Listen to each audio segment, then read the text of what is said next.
আসসালামু আলাইকুম, সবার কি অবস্থা, কেমন আছেন? অনেক অনেক বছর পরে এই যে আবারও একা একা এরকম লম্বা একটা জার্নিতে রওনা দিতেছি। এই যে দেখেন, মায়ামি এয়ারপোর্টে এসে দেখি অনেক অনেক পতাকা আছে। সেই পতাকার ভিতরে আমাদের বাংলাদেশের পতাকাও আছে। আমরা যারা প্রবাসে থাকি তারা যখনই কোথাও এরকম বাংলাদেশের পতাকা দেখলে নিজের মনের ভিতরে কেমন একটা জানি শান্তি লাগে। আপনাদের কেমন লাগে বলেন তো? তো যাই হোক, এই যে দেখেন লম্বা সফর, যেহেতু এই প্রথম যেই প্লেনটাতে উঠছি, এই প্লেনটা 12 ঘন্টা আমার এই প্লেনের ভিতরে একটা সিটের ভিতরে বসে থাকতে হবে। কেমন অবস্থা, তাই না? এত বড় একটা প্লেন, দেখেন কতগুলা মানুষ বসবে সেই প্লেনটা। 12 ঘন্টা আকাশের উপরে থাকবে, ভাবলেই কেমন জানি জানের ভিতরে একটা ধুক ধুক ধুক ধুক করে।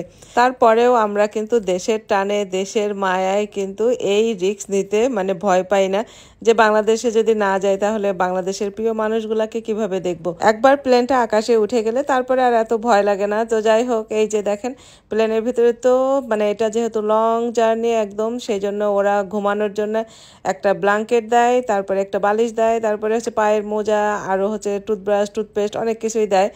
আর এই যে 2 ঘন্টা পর পর তো খাবার দিতেই থাকে, কখনো খাবার ভালো থাকে কখনো থাকে না।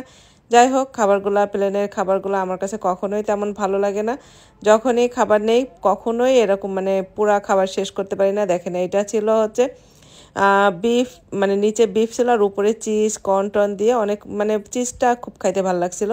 আর তারপরে আবারও হচ্ছে যে এই যে বাটার চিকেন আর হচ্ছে ভেজিটেবল ছিল, আর হচ্ছে পোলাও ছিল, পোলাও না আর কি, সাদা ভাতের মতো জেসমিন রাইস বিনস টিনস দিয়ে রান্না করছে। আর কাপ ফ্রুট ছিল, ইয়োগার্ট দেয়, তারপরে এক সময় হচ্ছে পায়েস দিছিল, পায়েসটা অনেক মজা ছিল। আর সবচেয়ে মজার বিষয় হইতেছে, আপনি যদি প্লেনের ভিতরে ঘুমাই যান তাহলে আপনাকে খাবার দিবে না। যাই হোক, আমাকেও হচ্ছে, আমি 2বার খাবার মিস করছিলাম, পরে আমার খিদা লাগছে, আবার ওদের কাছে বলছিলাম, ওরা আবার পরে খাবারটা দিয়ে দেয়। তারপরে এই তো খাবার টাবার খেয়ে টেয়ে মুভি টুভি দেখে 12 ঘন্টা পার করে ফেলালাম, ঘুমাইলাম একটু। তারপরে এই যে কাতার এয়ারলাইন্স, যেহেতু আমি আসতেছি দোহাতে, এই যে ল্যান্ড করতে আপনার সিটের সামনে যেই মনিটরটা থাকে আর কি, টিভি দেখার জন্য, মুভি টুভি আপনি যা দেখেন, গেম খেলেন, ওই মনিটরের ভিতরে আপনি চাইলে এরকম ক্যামেরা সেট করা আছে প্রত্যেক প্যাসেঞ্জারের জন্য। আপনি ইচ্ছা করলে কিভাবে প্লেনটা ল্যান্ড করতেছে, প্লেনটা কোথায় আছে, কি দেখা যায়, এরকম আর কি আপনি ইচ্ছা করলে দেখতে পারবেন।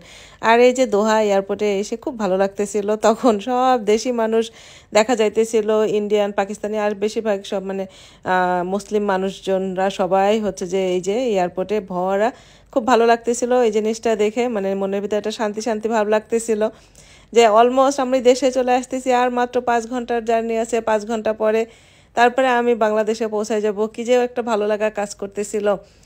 আর এই যে দেখেন, এই এয়ারপোর্টে চলে আসছে, আমার মাত্র মাঝখানে হচ্ছে 1.5 ঘন্টার ট্রানজিট ছিল।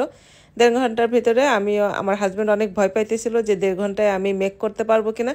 আল্লাহ রহমতে ভালোভাবেই এই প্লেনে উঠে গেলাম। আর প্লেনগুলো সব অন টাইমে ছিল, একদম একটা প্লেনও ডিলে করে নাই। আর সেকেন্ড প্লেনের খাবারগুলো কিন্তু অনেক ভালো ছিল।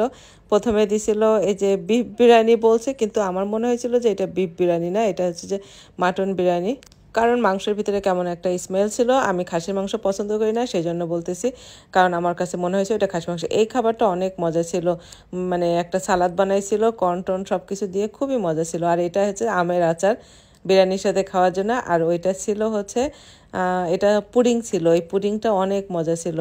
তো যাই হোক, খুবই মজা করে এই খাবারটা খাইলাম। অনেকক্ষণ পরে মনে হলো যে একটু দেশি খাবার পাইছি, সেই জন্য ভালোই লাগতেছিল। অত বেশি স্মেল ছিল না। যাই হোক, এই যে আলু টালু দিয়ে খুব মজা করে আর কি বিরিয়ানিটা রান্না করছে। আর এই আমের আচারটা অনেক মজা ছিল, আমার কাছে খুবই ভালো লাগছে। আমের আচারটা না হইলে মনে হয় খাইতে পারতাম না। আর সালাদটা দিয়ে খাইছি, ভালোই লাগছিল। তারপরে এই যে দেখতে দেখতে ঢাকা পৌঁছায় গেছি। দেখেন, মনিটরে যখন আমি দেখতেছিলাম যে প্লেনটা এখন এই যে ল্যান্ড করবে ঢাকায়, তখন কি যে একটা শান্তি লাগতেছিল।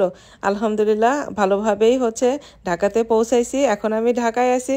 তো সবাই ভালো থাকবেন, সুস্থ থাকবেন। আজকে এ পর্যন্তই, আল্লাহ হাফেজ।